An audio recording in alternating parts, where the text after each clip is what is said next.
podia ter escolhido um hino melhor para um cântico, um corinho, hino, sei lá, melhor para a gente cantar antes de eu assumir aqui. E que letra maravilhosa no Senhor Jesus, sua santa. Isso tem tudo a ver com hoje. Eu queria dizer para vocês, meus queridos irmãos, pregar o Evangelho. Eu razoavelmente bem de perceber que eu vou pregar o Evangelho, mas não tem problema não, porque a mensagem da nossa vida. E ela não diz respeito só ao dia da nossa conversão, não. O dia da nossa decisão de seguir a Cristo. Ela diz respeito a muito, muito mais. E ela vai acompanhar a gente até a glória. Porque foi a mensagem que nos transportou para lá. E qual o nosso objetivo se não viver até o dia em que a gente vai ser chamado por Cristo? E então, na presença dele, a gente vai agradecer a ele pela mensagem do Evangelho. Porque é a boa nova da nossa salvação. Então eu vou pregar o Evangelho para vocês hoje. E eu vou precisar da ajuda de vocês. Porque eu vou falar de uma história da vida de Jesus que vocês conhecem bem. Então, antes de ler o trecho, me ajudem a lembrar dessa história, só para a gente não ler. Eu não quero ler o trecho todo, eu quero ler acho que 4 versículos ou 3. Mas a história é a seguinte, vocês vão me ajudar a lembrar. Jesus, ele tinha passado a noite no Monte das Oliveiras, e provavelmente orando, né? E aí, ao amanhecer, ele desce de lá e ele vai até o templo ensinar a multidão. Uma das coisas que Jesus mais amava fazer era estar com as pessoas ensinando para elas a respeito da palavra de Deus. E aí Jesus está lá ensinando aquelas pessoas e de repente vem um grupo de mestres da lei, de fariseus, trazendo uma mulher. E aqueles homens dizem para Jesus, interrompem ali o que Jesus estava fazendo, né? Atravessam ali tudo. E eles dizem para Jesus que aquela mulher tinha sido pega fazendo uma coisa. O quê? Ponto para o César. Ponto positivo para o César. Ele não pode mais responder, tá? Senão eu tenho certeza que é só comigo. Até o em adultério. Os autores da lei lá dizem para Jesus que adultério. Vamos fazer uma ela. O quê? Isso. Vamos ver. Eu estou falando da lei de Moisés. Eles tinham fundo. Sim. Porque se você lê lá, você vê lá que aquele que fosse pego em adultério ser apedrejado. Tem aqui, né? Tanto o homem quanto a mulher apedrejados. Os caras não estavam lá com outras intenções. Então eles levaram só a mulher e falaram, vamos descer pedrada nela. E aí eles começam a perguntar e a Bíblia fala aqui sobre isso. Só um parênteses aqui. Eles queriam, na verdade, era pegar Jesus, né? Porque se Jesus falasse, não, cumpre a lei e apedreja ela. Só quem podia determinar a pena de morte ali era quem? O Império Romano. Então, se Jesus falasse, não, vai lá e apedreja conforme a lei de Moisés manda, ele era um rebelde. E aí crucifica o homem naquela hora. Se Jesus falasse, não, peraí, né, não podemos fazer isso, não podemos fazer justiça aqui e agora, ele estaria contrariando a lei de Moisés. Portanto, iam pegar ele de qualquer jeito. É o que eles achavam, pelo menos. E aí, Jesus tem uma atitude que é incrível de ver, né? Ele deixa aqueles homens perguntando aquele monte de coisa, aquele alvoroço, ele começa a escrever na areia, né? No chão. Só que aquelas pessoas enchem tanto a paciência de Jesus com perguntas e questionam ele tanto que ele para de escrever na areia. Não estava dando muita bola para o que eles estavam falando, mas Jesus para, tudo bem. Vamos resolver essa situação. E aí Jesus responde isso aqui para eles. Não vou ler. Como é que é? O que Jesus fala? Aquele que quiser atirar, que seja aquele que não tem pecado. E aí o que acontece? Eles tacam a pedrada na mulher, né? Não. Eles vão se retirando. Ponto para Dona Ivy. Só César e Dona Ivy falando comigo aqui. Eles vão se retirando, do mais velho até o mais moço. Eles ficam completamente embaraçados com aquela afirmação de Jesus. E ontem eu estava falando com a Lara em casa. Que homem maravilhoso, né? Ele vai no coração daquele... torce ali o ponto onde eles têm coragem. O velho, talvez o mais sábio, fala, olha, esse homem tem razão. Vamos embora. E aí os mais moços vão seguindo o exemplo e, de repente, não tem mais ninguém ali. E a partir daí eu quero ler com vocês João, capítulo 8, a partir do versículo 10. Evangelho de João, capítulo 8, versículo 10.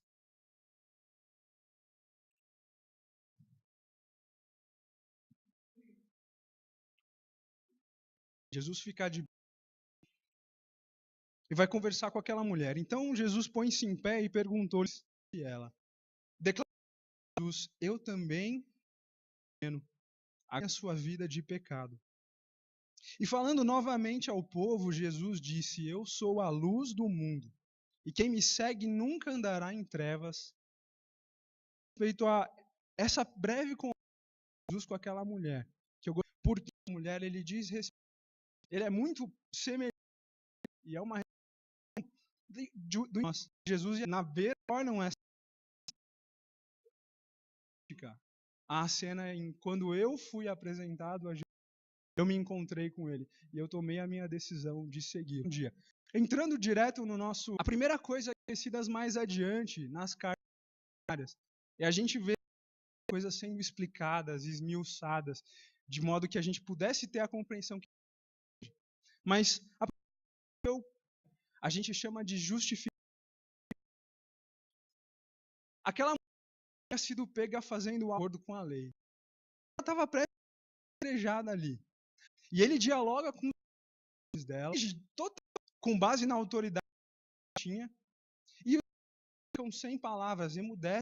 E aí Jesus pergunta: mulher, cadê os teus aqui? E ela diz: e Jesus diz para ela: eu não. A partir desse encontro aqui com Jesus, aquela mulher pode ir para casa numa condição totalmente diferente daquela condição em que ela tinha chegado. Porque se antes ela estava lá com aquela turba de gente querendo condenar ela sai de lá sem nenhuma condenação na ficha.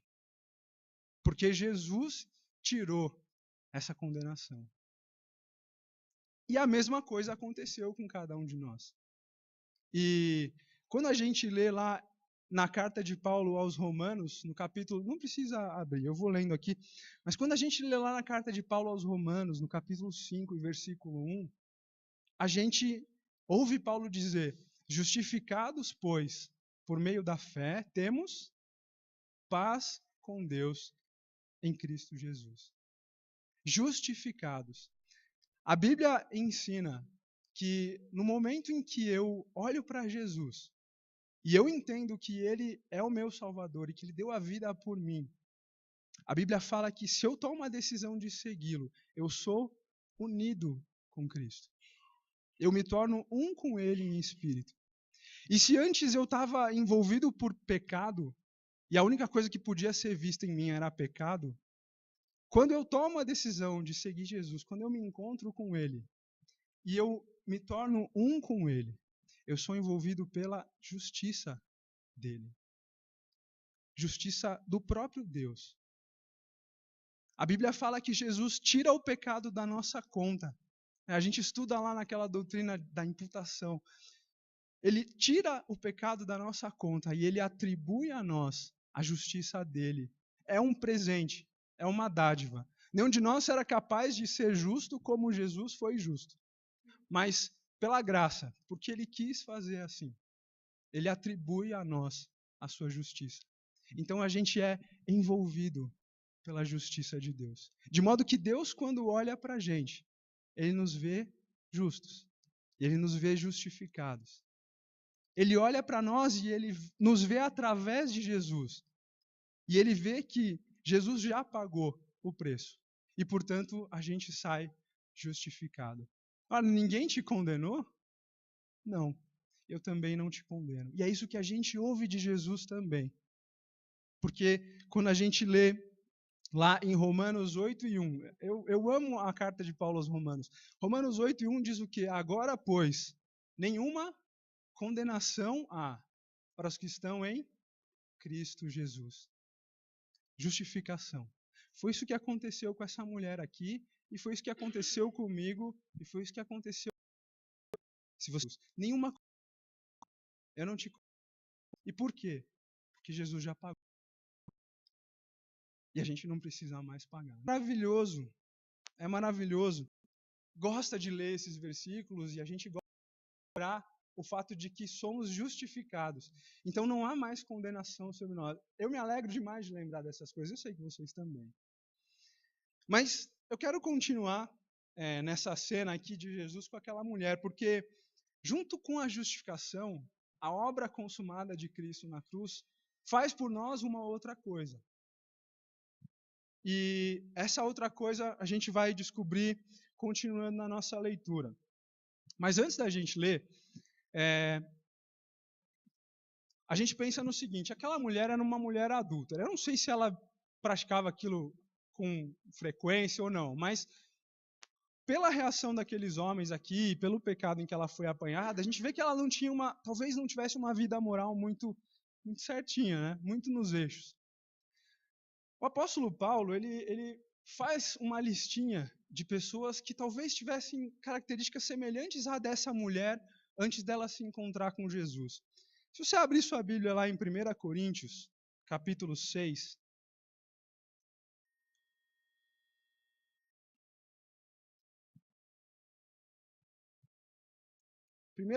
capítulo 6, e a gente pode ler, deixa eu ver,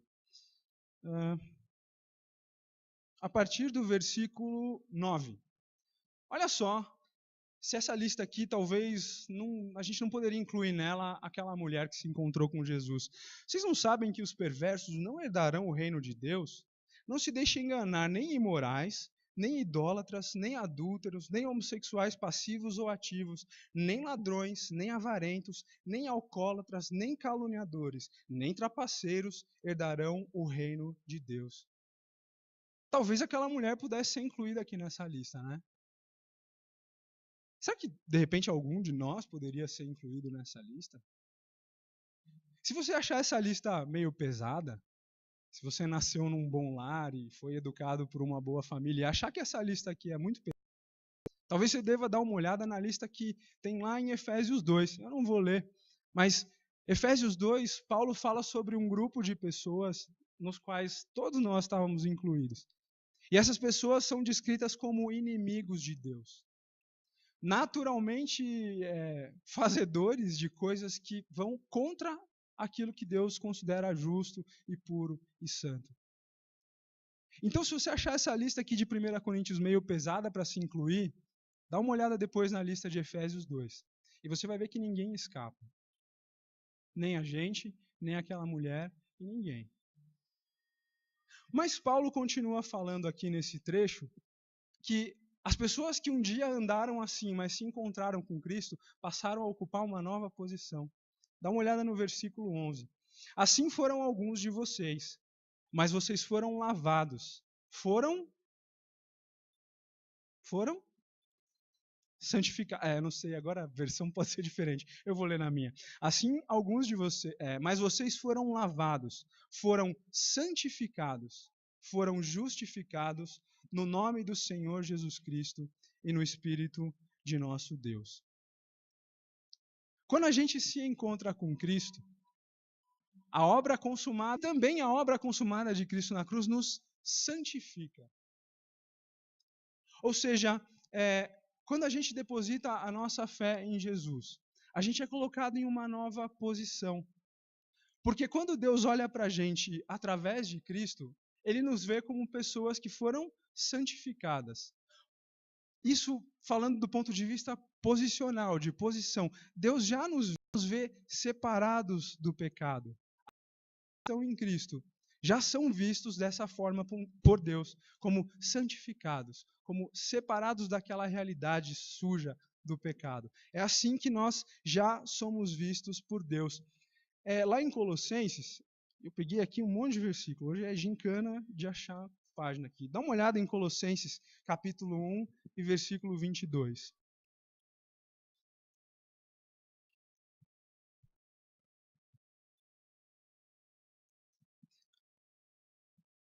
E esse versículo aqui fala sobre o que acontece com quem tem um encontro com Cristo e com quem decide segui-lo, decide aceitá-lo como seu Salvador.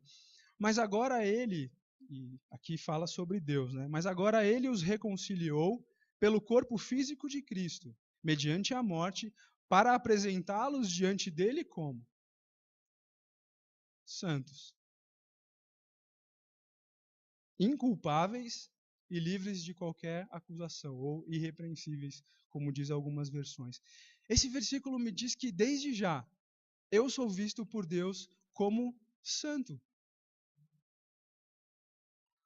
Olha que maravilhoso. Deus já me vê dessa forma, como alguém que foi resgatado lá do pecado, separado do pecado. E é assim que Deus me vê. Agora, deixa eu fazer uma pergunta para vocês. Pensando na nossa vida aqui, isso significa de todos os problemas? Não ou não? Vocês gostam? Não. Por quê? Ora, se eu já por Deus, pecado, ou seja, eu fiz pecado, eu não preciso me preocupar com. Posso viver a minha vida aqui tranquilão, certo? Não, né? Qual o problema? O problema é aqui, no planeta Terra. O que acontece enquanto a gente mora aqui nesse planeta? Talvez não aconteça com você, acontece. Por morar aqui nesse planeta, em tempo inteiro, assediado, vorazmente, para que eu caia nesse meu processo de santificação, para que eu deixe essa posição de lado. Eu sou assediado o tempo todo pela minha carne, pelas minhas vontades, pelos meus desejos, por aquilo, pelas coisas pelas quais eu já fui apaixonado um dia. Eu sou assediado o tempo todo para que eu contrarie essa posição de separado do pecado a qual Deus me vê. Acontece com vocês? Creio que sim. Vorazmente, o dia todo, todos os dias. E aí que eu chego ao ponto principal onde eu queria chegar com essa mensagem. Porque Jesus fala para aquela mulher, assim como ele falou para nós um dia, não tem mais condenação sobre você. Você foi justificado. Mas Jesus não para aquele papo ali, não. Ele continua falando com a mulher, assim como ele continua falando com cada um de nós. E vale a pena dar uma olhada mais de perto naquilo que Jesus fala para aquela mulher. Então, lá em João 8, a gente continua vendo o diálogo entre Cristo e a mulher. E aí Jesus diz o seguinte para ela, no versículo 11.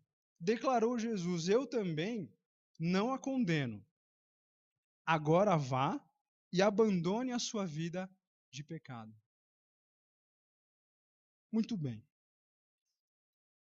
Se você reparar, até aquele ponto da conversa, toda a atenção e todo o eixo de ação daquela situação estava em Jesus. Porque os mestres da lei vêm falar com ele e acusam a mulher diante dele. Ele debate da lei. Ele faz com que aqueles homens vão embora totalmente desconcertados. Até agora tudo havia sido por ele. Mas depois que isso acontece, Jesus diz para aquela mulher, eu não te condeno. E a partir daí ele começa a usar verbos no imperativo. O que isso significa? Significa que a partir daquele momento em diante, aquela mulher tinha alguma responsabilidade nessa história. Jesus já tinha feito tudo por ela. Não tinha mais condenação. Mas ali começava algo que aquela mulher tinha de responsabilidade. Então, Jesus diz, eu vou usar a versão que é a NVI. Jesus diz, vá e abandone a sua vida de pecado. Falou a considerar aqui já, imediato. Significa que Jesus fosse para falar ali, encontrou com ele. Assim, nós nos encontramos com Jesus. Aquilo que ele tem a dizer para nós naquele dia. E perdurar para agora, Jesus está dizendo que precisava começar naquele momento. Ficava em uma ação. Mas Jesus usa um verbo aqui no imperativo. Agora você vai. Ou seja, ele está dizendo para ela que ela vai ter que fazer alguma coisa. E essa alguma coisa tinha que começar ali naquela hora.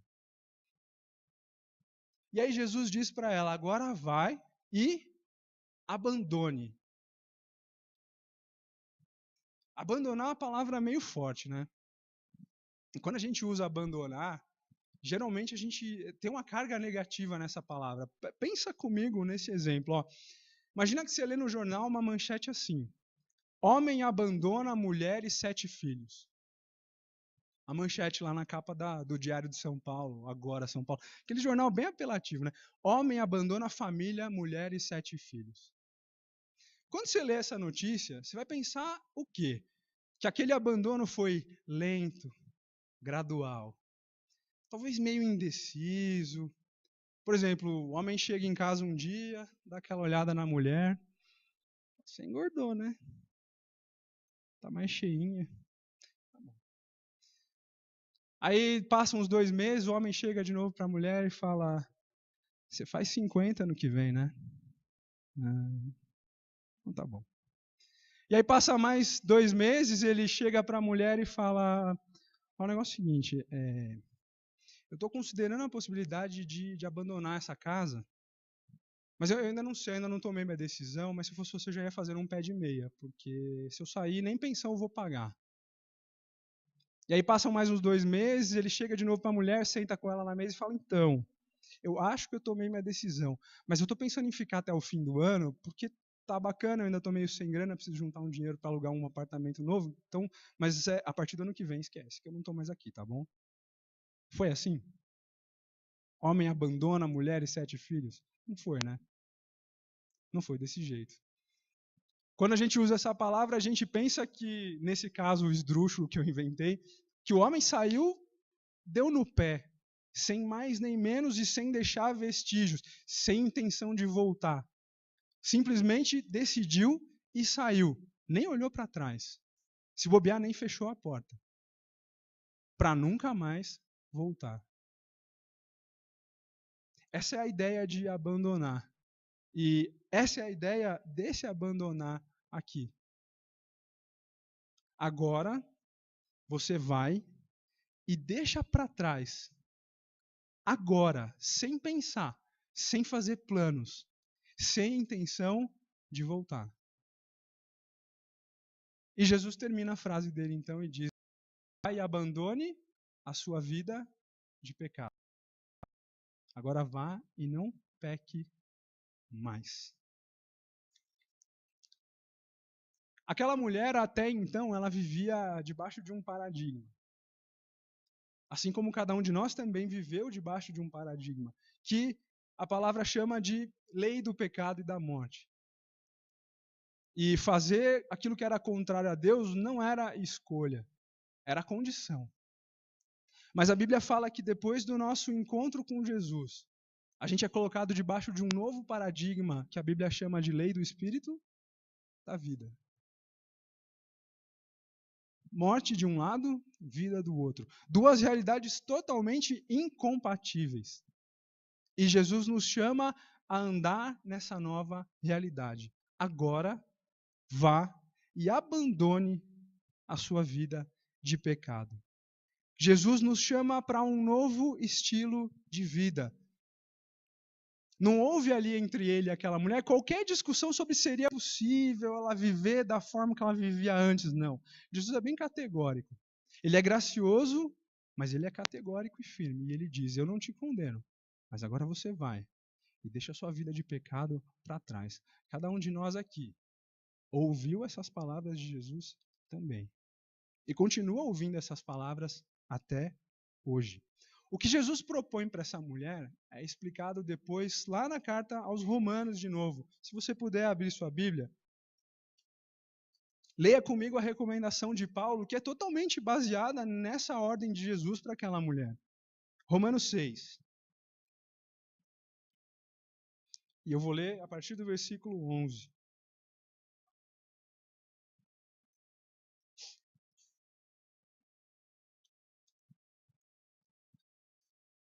Romanos 6 e 11. Considerem-se mortos para o pecado, mas vivos para Deus em Cristo Jesus. Portanto, não permitam que o pecado continue dominando os seus corpos mortais, fazendo com que vocês obedeçam aos seus desejos. Não ofereçam os membros do corpo de vocês ao pecado como instrumentos de justiça. Antes, ofereçam-se a Deus como quem voltou da morte para a vida. E ofereçam os membros do corpo de vocês a Ele como instrumentos de justiça. Pois o pecado não os dominará, porque vocês não estão debaixo da lei, mas debaixo da graça.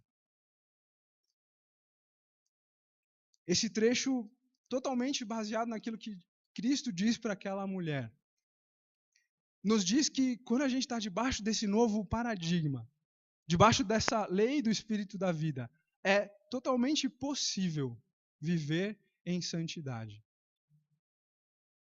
E é o que a gente conhece como santidade progressiva, santidade diária, santidade prática. Ora, se Deus já nos vê como pessoas santas, pessoas que foram separadas do pecado, mas ao mesmo tempo, Ele olha para nós e Ele diz em Cristo Jesus, agora você vai e abandona a sua vida de pecado. Porque uma vez que você foi unido com Cristo, não é mais possível para você viver no pecado. E você sabe que tem alguém que intercede por você, e esse alguém é o próprio Jesus Cristo. Mas a Bíblia fala que é incompatível eu andar em pecado, no meio do pecado. Eu voltar a ter aquela minha velha maneira de viver. Não combina, não pode ser. E Jesus foi bem enfático, e ele é enfático até hoje, com cada um de nós. Abandona a sua vida de pecado. Vai e não peca mais.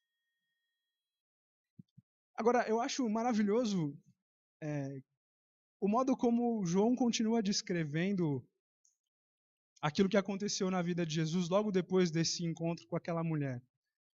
Eu entendo que isso aconteceu no mesmo momento, porque no começo do capítulo 8 diz que Jesus estava lá no templo e o povo estava ao redor dele. Depois que aquela mulher sai, no versículo 12 diz, falando novamente ao povo, ou seja, eu entendo que isso aconteceu na sequência. E Jesus fala novamente ao povo e diz, eu sou a luz do mundo. Quem me segue não andará em trevas, ou aqui na minha versão diz, nunca andará em trevas, mas terá vida. Quando eu leio esse versículo, eu vou dizer duas coisas sobre ele. A primeira delas, porque Jesus diz que ele é a luz do mundo, como no corinho que a gente cantou. Aquele que está em Cristo, satisfeito em Cristo, anda em sua santa luz.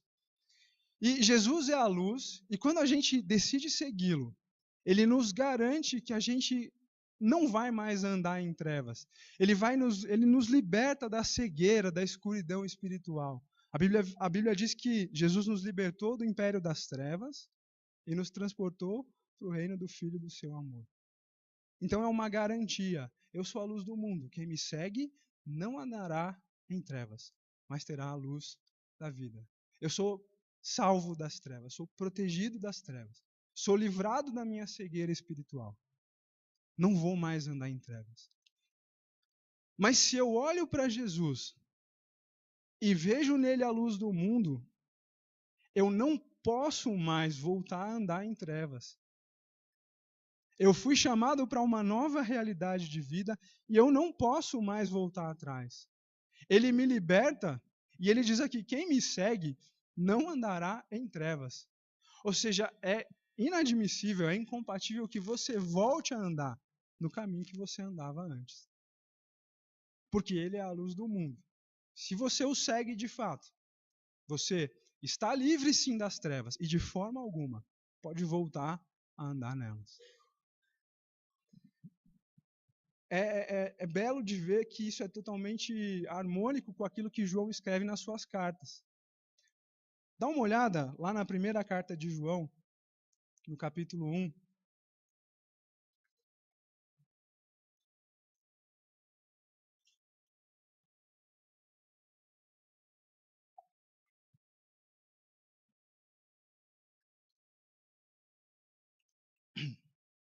(6 e 7). Alguém leia para mim, por favor. Minha voz. Já tá?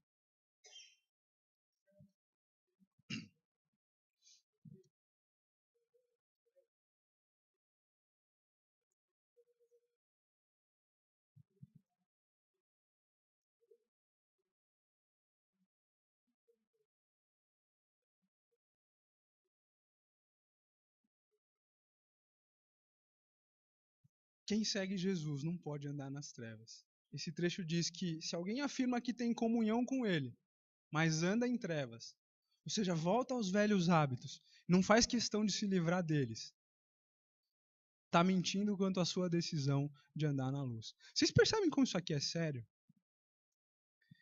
1 João 3:6 diz: todo aquele que permanece, todo aquele que nele permanece, todo aquele que permanece em Cristo, não está no pecado. Ou seja, não está lá nas trevas, andando da maneira antiga. Todo aquele que está no pecado, ou seja, todo aquele que continua andando lá na escuridão, não o viu, nem o conheceu. Duas realidades totalmente incompatíveis. Foi por isso que eu enfatizei e brinquei no começo que eu iria pregar o evangelho para crentes. A mensagem do evangelho não tem só a ver com o dia da minha conversão. Não tem a ver com o dia do meu encontro com Cristo. Cada um de nós aqui, maduros de igreja e quilometragem de banco, a mensagem do evangelho tem a ver com a nossa vida todos os dias.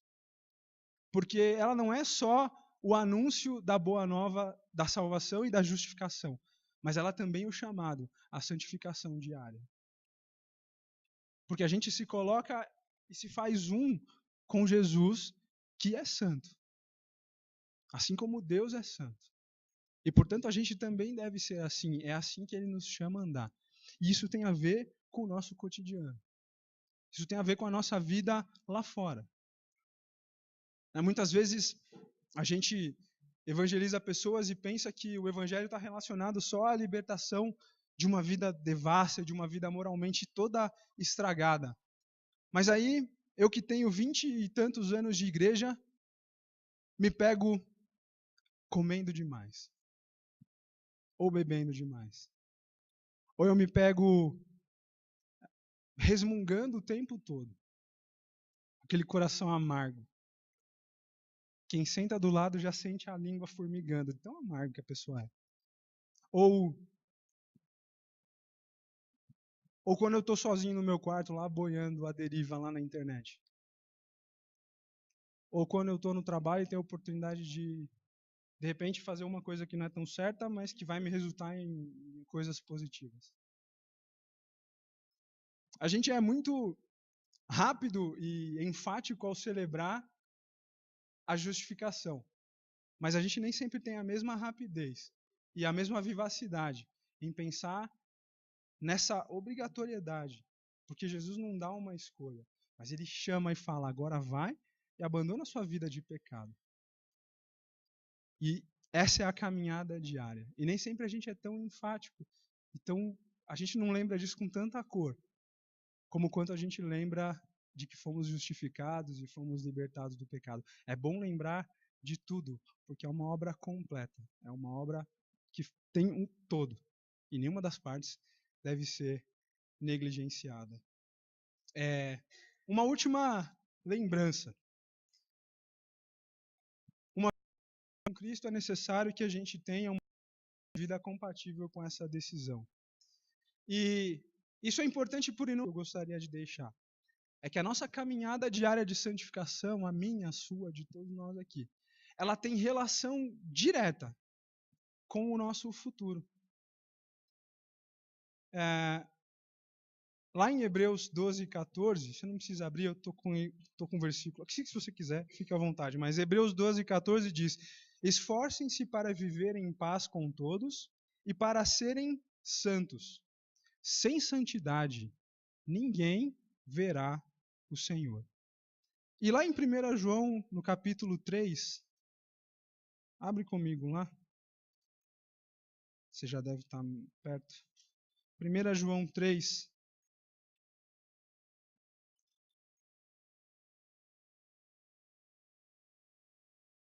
No versículo 2. diz: amados, agora somos filhos de Deus. E ainda não se manifestou o que haveremos de ser, mas sabemos que, quando ele se manifestar, seremos semelhantes a ele, pois o veremos como ele é. Todo aquele que nele tem essa esperança, purifica-se a si mesmo, assim como ele é puro. O meu processo de santificação diária, a minha preocupação em ir agora e abandonar a minha vida de pecado tem relação direta com o dia em que eu vou vê-lo face a face. Porque João diz que aquele que tem dentro de si essa esperança se mantém santo, se mantém puro, assim como ele é puro. Ora, isso é meio óbvio. Se você mantém sua cabeça erguida para o alto e olhando para frente, e mirando o dia em que a gente vai se encontrar, é evidente que todas as decisões, toda a teia de decisões da sua vida vai ter relação com essa sua esperança. Quando a gente desvia o olhar e passa a se preocupar com o que vai acontecer aqui só, a primeira coisa que acontece é a gente começar a ter vontades. Ora, se eu estou vivendo aqui nesse mundo e vou ficar por aqui um tempão, deixa eu ser feliz aqui, né? Deixa eu fazer umas coisas legais. E aí começam os desejos, e aí começam as viagens da nossa cabeça. Mas João fala que aquele que está de olho lá naquele dia, em que a gente vai vê-lo como ele é, purifica-se a si mesmo, se mantém separado da vida de pecado. E toma suas decisões com base naquele dia e naquele momento em que a gente vai se encontrar com Cristo. E ele vai, como o Silvio tem falado aqui, ele vai julgar tudo aquilo que a gente fez.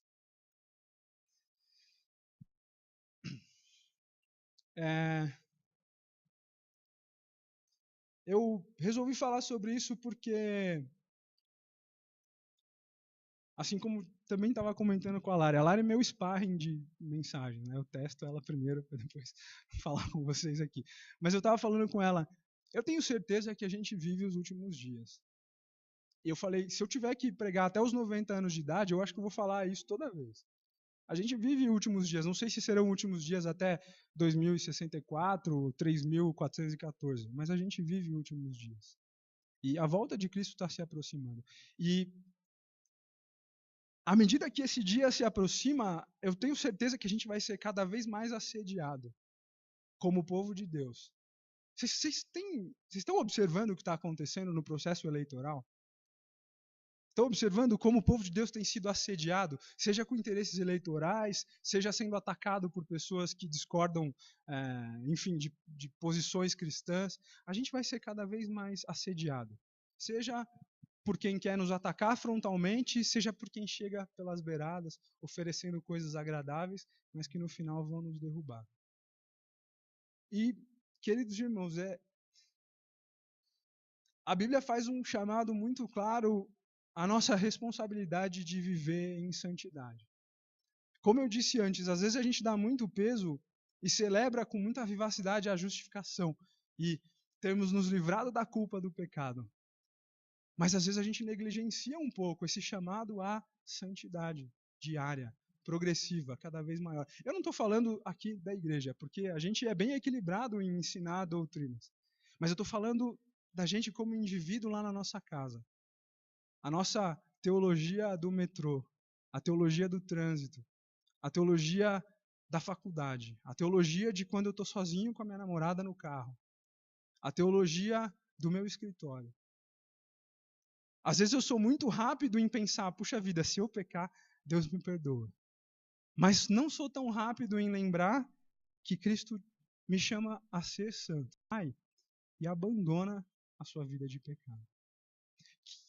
Minha esperança e minha expectativa é que a leitura desses versículos e a leitura desse encontro entre Jesus e aquela mulher sejam para a gente um estímulo, e um alimento e uma lembrança ao compromisso que cada um de nós aqui da Igreja do Bosque tem que ter em viver em santidade.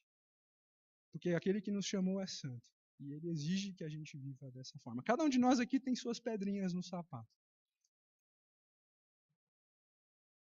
Eu sei quais são as minhas e você sabe quais são as suas. Mas a graça de Cristo, ela é abundante, e se a gente recorrer ao trono de Cristo. Ele vai derramar sobre nós a sua graça. E ele vai auxiliar esse processo aqui que ele mesmo nos direcionou a tomar. Vai caminhando e vai para longe da sua vida de pecado. É assim que ele deseja ver a gente andando. Que a gente seja encorajado por esses versículos, porque é assim que queremos crescer, né? E é assim que eu gostaria de ver a gente evoluindo junto. Que o Senhor nos abençoe e abençoe a sua palavra. Amém.